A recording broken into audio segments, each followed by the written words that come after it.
What's up guys, Mensky here and welcome sa panibagong video. So mag-unbox tayo ulit ng panibagong shoe. Ito naman ay galing sa Anta colorway nito is Flame Orange na Anta Attack PM. Biro natin mga idols, go!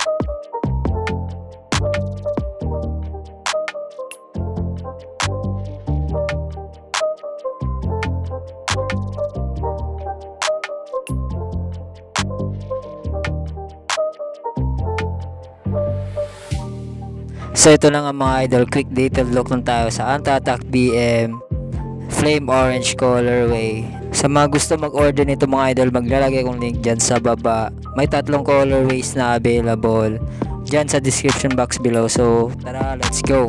Unahin natin ang upper material nya. Dito sa toe box is synthetic leather material yan mga lods. And quality na quality yan mga idol. Ayan, basta Anta, subok na yan mga idol. Meron siyang Anta logo dito sa my toe part. Ayan. Sa lateral side naman, merong mesh part dito mga idol. Tsaka yung Anta niya is plastic material yan mga lods. Ayan. Mesh material yung naman dito. Ayan. Lace naman mga idol, medyo round siya, no? And yung tongue part niya is mesh material din. Ayan. Meron siyang hook dito. Sa tongue part naman, may Anta Shock 4 logo dyan. Ayan, may nakasulat dyan, Shock 4. Ayan yung padding niya, sakto lang mga idol. And high cut pala tong shoes na to mga idol. Ito yung tag niya. And sa clear naman, makapal yan lods. Ayan, supportive yan mga idol. Sa medial side, mesh material yung ginamit lods.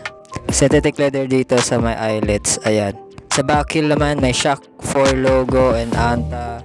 Plastic TPU yan mga lods for heel stability and support mga idol. Ayan. And pull tab dyan. Sa midsole mga lods, decent na yung midsole nya. Malambot din naman siya. Pero huwag kayo ma-expect masyado sa ano nya, cushioning. Decent na siya mga idol. A-shock foam yung ginamit dyan mga lods. Sa traction naman, hard rubber yung ginamit mga idol. Napakakapit yan sa cord.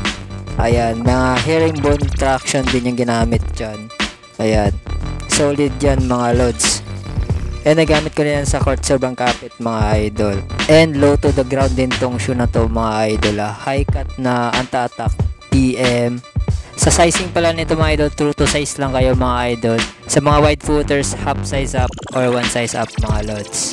And yung weight pala nito is nasa 360 plus grams mga idol. Sa size 8, average weight lang din siya mga lods. So kung gusto mo nito idol, maglalagay kong link dyan sa description box below. And may 3 colorways na available nito idol. Tara, on fit na natin. Let's go!